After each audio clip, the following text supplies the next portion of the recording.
تو اگر کبھی 1000 روپیہ دے دیے تو آپ کو تو دیے تھے 1000 روپیہ، وہ کیا کیا آپ خرچہ کر ڈالے کیا؟ جب لاکھوں آپ کے اوپر انہوں نے پڑھائی پر لگایا تب نہیں پوچھا کہ بیٹا، تب نہیں کہا کہ ابا میرے اوپر کتنا خرچ کیا آپ، لاکھوں کا کھلایا، لاکھوں کا کپڑا پہنایا تب نہیں، شادی میں لاکھوں روپیہ خرچ کیا تب نہیں کہا ابا آپ نے میرے اوپر کتنا۔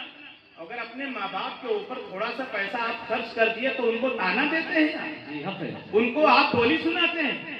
سعودی کیا چلے گئے، دبئی کیا چلے گئے کہ پورا معاشرہ سمجھ میں آ گیا آپ کو، اسلام سمجھ میں آ گیا آپ کو، آپ کا کردار بدل گیا، آپ کا کیریکٹر بدل گیا، آپ کا ماحول بدل گیا۔ اے اسلام کے شہزادوں، اگر سعودی، دبئی، کویت سے بھی کوئی اور آگے کی جگہ ہو وہاں تک پہنچ جاؤ، ماں باپ اگر ناراض ہیں تو تمہیں گھٹ گھٹ کر کے زندگی گزارنی دنیا کے کسی کونے میں رہو گے کبھی ترقی نہیں کر پاؤ گے، کبھی تمہیں سکون نہیں ملے گا۔ اس لیے پیغمبر اسلام علیہ السلام فرماتے ہیں کہ جو شخص اپنے ماں باپ کی زندگی کو پائے، رمضان کا مہینہ پائے اور روزہ نہ رکھے، وہ ہلاک ہو جائے، اس سے بڑا کم نصیب کوئی نہیں ہے۔ پیغمبر اسلام علیہ السلام فرماتے ہیں کہ میرا نام جو آدمی سنے، جو شخص سنے اور مجھ پر درود نہ پڑھے، اس سے زیادہ محروم القسمت کوئی نہیں۔ پیغمبر اسلام فرماتے ہیں کہ جو شخص اپنے ماں باپ کی زندگی کو پائے اور ان کی خدمت کر کے جنت نہ حاصل کر لے، اس سے بڑا کم نصیب کوئی نہیں۔ سبحان اللہ، سبحان اللہ۔ جنت تو آپ دیکھو، پیغمبر نے فرمایا، یہ نہیں کہا تمہارے بیٹے کے قدموں میں جنت ہے، تمہاری دادا کے قدموں میں جنت ہے، تمہارے آباء و اجداد کے قدموں میں جنت ہے، بلکہ پیغمبر نے فرمایا اللہ نے جنت کو ماں کے قدموں کے نیچے رکھ دیا۔ کیا بات ہے، اللہ نے جنت کو ماں کے قدموں کے نیچے رکھ دیا۔ اب ایک بیٹا اگر، اسی لیے جو بیٹی کی حیثیت ہوتی ہے وہ 3 حیثیت ہوتی ہے۔ جب تک بیٹی ہے وہ، جب باپ اپنے بیٹی کی پرورش کرتا ہے اور جب بالغ ہو جاتی ہے، باپ اس کی شادی کر کے اس کے منزل تک پہنچا دیتا ہے، تو اللہ رب العزت کے پیارے محبوب کا فرمان ہے کہ جنت کا وہ نہیں بلکہ جنت اس کے قدموں کا انتظار کرتی ہے۔ جنت اس کے قدموں کا انتظار کرتی ہے۔ نعرہ تکبیر، نعرہ رسالت، حضرت علامہ قاری ذاکر علی صاحب قبلہ قادری، حضرت علامہ مفتی احتشام عالم صاحب قبلہ، نعرہ تکبیر، نعرہ رسالت۔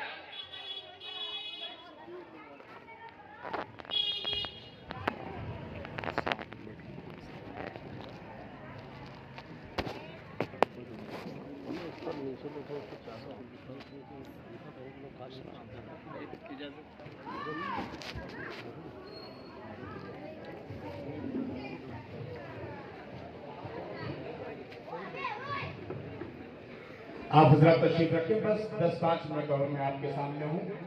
آپ دیکھ رہے ہیں ملک کی وہ عظیم مایہ شخصیتیں آپ کے نگاہوں کے سامنے جلوہ بار ہیں، جن کے چہرے کی آپ زیارت کر رہے ہیں۔ ہندوستان کی بڑی درسگاہوں میں جانے کا اتفاق ہوتا ہے، بڑے بڑے جلسوں میں جانے کا اتفاق ہوتا ہے۔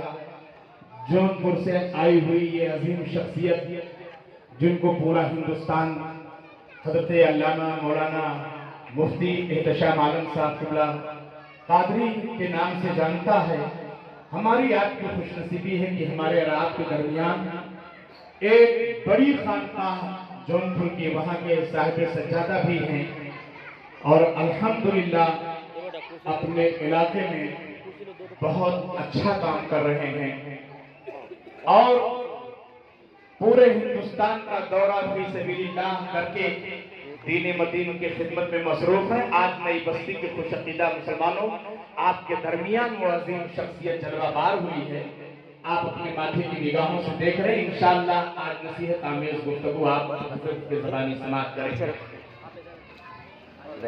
بیٹھیں آپ یہاں، تشریف رکھیں۔ میں عرض کر رہا تھا کہ اپنے ماں باپ کو تکلیف نہ دو، نہ اپنے زبان سے، نہ اپنے ہاتھ سے، نہ اپنے کردار سے اپنے ماں باپ کو تکلیف نہ دو۔ اگر انہیں تکلیف ہو گئی، ماں باپ آپ سے ناراض ہو گئے، تو یقین جان لو کہ چاہے جتنی عبادتوں کے حامل آپ ہو جائیں، چاہے جتنی عبادت کریں، زہد و تقوی، طہارت، پارسائی، بزرگی، سب کچھ آپ کے پاس ہو، لیکن بارگاہ مولا میں ایک سجدہ بھی مقبول نہیں ہو سکتا ہے جب تک کہ تمہارے ماں باپ تم سے راضی نہ ہو۔ ماں باپ کا احترام کرو۔ ماں باپ نے آپ کے اوپر پیسہ خرچ کیا، تب آپ نے اس وقت نہیں پوچھا ابو میرے اوپر اتنا پیسہ کیوں خرچ کر رہے ہیں، آپ نے میرے اوپر بہت زیادہ خرچ کیا۔ لیکن جب ان کا بڑھاپا آیا، آپ کمانے لگے، تو اگر 1000 روپیہ آپ نے اپنے باپ کو، اپنی ماں کو خرچے کے لیے دے دیا تو سمجھ لیا کہ میں نے بہت کچھ انہیں دے دیا۔ کبھی ان کی ضرورتوں کو، ان کی خواہشوں کو آپ نے نگاہ میں رکھ کر کے سوچا کہ ان کو بھی کوئی ضرورت ہے، ان کی بھی کوئی خواہش ہے؟ آپ نے نہیں سوچا۔ میرے بھائی، بڑھاپے میں ان کی ضرورتیں اور بڑھ جاتی ہیں۔ اگر انہیں کچھ کھانے کی حاجت ہوتی ہے تو وہ محتاج ہیں، آپ سے مانگیں گے تب آپ دیں گے۔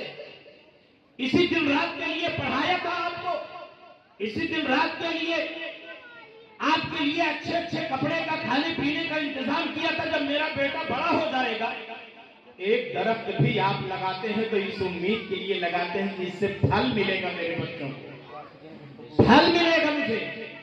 لیکن آپ کے ماں باپ نے جب آپ کی پرورش کی، آپ کو بڑا کیا، کمانے لگے، بس اوپر آسمان نظر آنے لگا، اوپر آسمان نظر آئے، چاہے دن میں تارے دکھنے لگے، جاؤ گے اسی زمین کے نیچے۔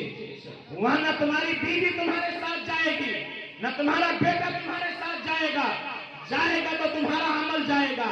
اور اگر تمہاری اس حال میں تم گئے کہ تمہارے ماں باپ تم سے ناراض رہے، تو یقین جان لو کہ تمہارے لیے اس وقت کیا عالم ہوگا جب جن کے ماں باپ راضی نہ ہو۔ اور پروردگار عالم کے پیارے حبیب کا فرمان ہے کہ شرک کے بعد سب سے بڑا اگر گناہ ہے تو ماں باپ کی نافرمانی ہے۔ اور چاہے وہ خانہ کعبہ کا طواف کرتے ہوئے نہ کیوں نہ دم نکل جائے، تو وہ طواف بھی بارگاہ مولا میں اس وقت قبول نہیں ہو سکتا جب تک کہ آپ کے ماں باپ راضی نہ ہو جائے، آپ سے خوش نہ ہو جائے۔ حضرت موسیٰ علیہ السلام بارگاہ مولا میں عرض کرتے ہیں الہ العالمین، اس شخص کو میں دیکھنا چاہتا ہوں جو جنت میں میرے ساتھ رہے گا۔ حضرت موسیٰ علیہ السلام اللہ کے وہ جلیل القدر پیغمبر، وہ جلیل القدر رسول کہ جب ان کو بات کرنا ہوتا تھا کوہ طور پر جاتے تھے، رب سے ہم کلام ہو جاتے تھے، باتیں کر لیا کرتے تھے۔ بارگاہ مولا میں عرض کرتے ہیں الہ العالمین، مجھے اس وقت میں اس آدمی کو دیکھنا چاہتا ہوں، اس شخص کو دیکھنا چاہتا ہوں جو جنت میں میرے ساتھ رہے گا۔ رب نے فرمایا فلاں علاقے میں میرا وہ بندہ ہے، وہ ایک قصاب ہے جو بکری کاٹ کر کے گوشت بیچتا ہے، وہ تمہارے ساتھ جنت میں رہے گا۔ اے پروردگار عالم، ایک قصاب، ایک قصائی میرے ساتھ میں جنت میں رہے گا؟ رب نے فرمایا ہاں ہے موسیٰ، وہ بندہ تمہارے ساتھ جنت میں رہے گا۔ حضرت موسیٰ علیہ السلام کی خواہش ہوئی کہ میں دیکھوں کہ آخر اس کا کون سا ایسا عمل ہے کہ جس کی بنیاد پر وہ جنت میں میرے ساتھ رہے گا۔ حضرت موسیٰ علیہ السلام چل دیے، جس طریقے سے پروردگار عالم نے فرمایا تھا۔ اس قصاب کے دکان کے باہر پہنچے تو کوئی خاص چیز اس میں نظر نہیں آئی۔ اس کے دکان کے آمنے سامنے آپ کا گزر ہوتا رہا، گوشت خریدنے والے آتے تھے، گوشت خرید کر کے واپس چلے جاتے تھے۔ حضرت موسیٰ علیہ السلام جب بھیڑ کم ہو گئی تو دکان میں گئے اور بیٹھ گئے، بات چیت شروع ہوئی اور فرمایا کہ آج میں تمہارا مہمان ہوں۔ وہ شخص خوش ہو گیا، کہا ٹھیک ہے، تعارف نہیں ہوا کہ آپ کون ہیں میں کون ہوں۔ اس نے سمجھا کہ میری قسمت سے میرے گھر مہمان آئے ہیں۔ کہا ٹھیک ہے جب میں گھر چلوں گا تو آپ میرے ساتھ چلیے گا۔ حضرت موسیٰ علیہ السلام اس کی ایک ایک نقل و حرکت پر نگاہ رکھے ہوئے ہیں، دیکھ رہے ہیں۔ جو کسٹمر آتا ہے گوشت خریدنے کے لیے، اس کو گوشت کاٹ کر کے تول کر کے صحیح طریقے سے اس آدمی کے حوالے کر دیتا ہے، وہ قیمت لے لیتا ہے۔ بظاہر اس کے اندر کوئی ایسی چیز نظر نہیں آ رہی تھی۔ اللہ اکبر، شام کا وقت ہوتا ہے، دکان بند ہوتی ہے، دونوں لوگ ساتھ چل دیتے ہیں۔ اللہ کا مقدس کلیم جلیل القدر پیغمبر ایک قصاب کے گھر جا رہے ہیں، اور جیسے ہی اس کے گھر پہ پہنچے آپ کو باہر والے کمرے میں بیٹھال دیا اور وہ خود اندر چلا گیا۔ دیر تک وہ اندر سے واپس نہیں آیا، دیر تک اندر سے واپس نہیں آیا۔ حضرت موسیٰ علیہ السلام بہت حیرت میں تھے کہ کوئی ضیافت نہیں، پانی تک نہیں آیا، وہ خود بھی اندر سے باہر نہیں آیا۔ آپ اسی مہمان خانے میں بیٹھے رہے۔ بہت دیر کے بعد حضرت موسیٰ علیہ السلام کے کانوں میں ایک دبی ہوئی آواز آئی، اللہ جنت میں تجھے موسیٰ علیہ السلام کا رفیق بنا دے۔ یہ دبی ہوئی آواز کانوں میں آئی۔ تھوڑی دیر کے بعد وہ قصاب آتا ہے، پانی لے کر کے آتا ہے، ضیافت کا سامان لے کر کے آتا ہے، حضرت موسیٰ علیہ السلام کے سامنے رکھ دیتا ہے۔ پانی پیا۔ اس کے بعد حضرت موسیٰ علیہ السلام سے مخاطب ہو کر کے کہنے لگتا ہے کہ مجھے آنے میں تاخیر ہوئی ہے، اس کی وجہ آپ جان لیں چونکہ آپ میرے مہمان ہیں۔ میری والدہ ضعیف ہے، میری ماں ضعیف ہے، میرے علاوہ کوئی خدمت کرنے والا نہیں ہے۔ جب میں اپنے گھر سے صبح کو نکلتا ہوں تو اپنے ماں کے چہرے کو دھلاتا ہوں، ان کے لیے ناشتہ بناتا ہوں، انہیں کھانا کھلاتا ہوں، اس کے بعد انہیں جو کچھ دوا وغیرہ کی ضرورت ہوتی ہے پیش کرتا ہوں، اس کے بعد ان کو بستر میں سلا دیتا ہوں، اور سلانے کے بعد ان دونوں سائیڈوں سے بڑے بڑے تکیے اور جو لحاف ہوتا ہے سامان وہ رکھ دیتا ہوں، تاکہ جو ہے کہیں ایسا نہ ہو کہ چارپائی سے یا تخت سے وہ گر جائیں۔ اور پھر میں دن بھر اپنے دکان پہ رہتا ہوں، اور شام کو جب میں آتا ہوں اور آنے کے بعد سب سے پہلے میں اپنے ماں کو اس بستر سے اٹھاتا ہوں، اٹھانے کے بعد ان کا چہرہ دھلاتا ہوں، اور چہرہ دھلنے کے بعد میں کھانے پینے کی چیزیں ان کے لیے اکٹھا کرتا ہوں، اور ان کو کھلانے پلانے کے بعد میں پھر جو ہے میں فارغ ہوتا ہوں۔ اور حضرت موسیٰ علیہ السلام فرماتے ہیں کہ میں نے ایک جملہ، ایک دبی ہوئی آواز سنی تھی، اور وہ آواز کیا تھی؟ تو کہا کہ میری ماں جب آسودہ ہو جاتی ہے اور میرے اس کام سے خوش ہوتی ہے تو اپنے آنچل کو پھیلاتی ہے اور رب قدیر کی بارگاہ میں وہ دعا کرتی ہے، اے الہ العالمین، میں اپنے بیٹے سے خوش ہوں، تو بھی خوش ہو جا اور میرے بیٹے کو جنت میں موسیٰ علیہ السلام کا رفیق بنا دے۔ سبحان اللہ، نعرے تکبیر، نعرے رسالت، مسلک اعلی حضرت زندہ باد، غوث الورا، نعرے تکبیر، نعرے حضرت موسیٰ رسالت۔ علیہ السلام سمجھ گئے کہ صرف اور صرف اس کے ماں کے خدمت کا نتیجہ ہے جو یہ جنت میں میرے ساتھ رہے گا۔ بتانا مقصد یہ ہے کہ آپ کی ماں آپ کے ساتھ رہتی ہے، آپ کے والد آپ کے ساتھ رہتے ہیں، آپ ان کی جب سے شعور بیدار ہوا، اگر آپ سے غلطیاں ہوئی، خطا ہوئی، کچھ نہیں بگڑا ہے آپ کا، اب سے جائیے ان سے معافی مانگ لیجئے، اپنی غلطی کا احساس کر لیجئے۔ اگر زبان سے تکلیف پہنچایا ہے ان کو، پیسے نہ دے کر کے تکلیف پہنچایا ہے، ان کی ضرورتیں پوری نہیں کی ہیں، تکلیف پہنچی ہے ان کو، چاہے آپ سے پہنچی ہے یا آپ کے کسی قول و فعل سے یا آپ کی کسی حرکت سے انہیں تکلیف پہنچی ہے، اپنے ماں کے دامن کو تھام لیجئے، ہاتھوں کو چوم لیجئے، قدموں کو چوم لیجئے۔ اے میرے اسلام کے شہزادوں، آج تم ماں کے قدموں کو چوم کر غلطی کا احساس کر کے توبہ کر لو گے، اور اگر انہوں نے معاف کر دیا تو یقین جان لو کہ جنت کی بہاریں تمہارے لیے ہے، اس لیے کہ پیغمبر اسلام علیہ السلام کا فرمان ہے، جو بیٹا گیا دنیا سے اس حال میں کہ اس کے ماں باپ اس سے راضی ہے، اس کے کارنامے سے خوش ہے، تو یقین جان لو ان ماں باپ کے دعاؤں کی برکت سے اللہ انہیں جنت عطا فرمائے۔ سبحان اللہ۔ اس لیے نوجوانوں، اگر پروردگار عالم نے آپ کو یہ موقع دیا ہے، جن کے ماں باپ کا انتقال ہو گیا، وہ لوگ ان کے لیے چند آیتیں جو کچھ یاد ہوں پڑھیں،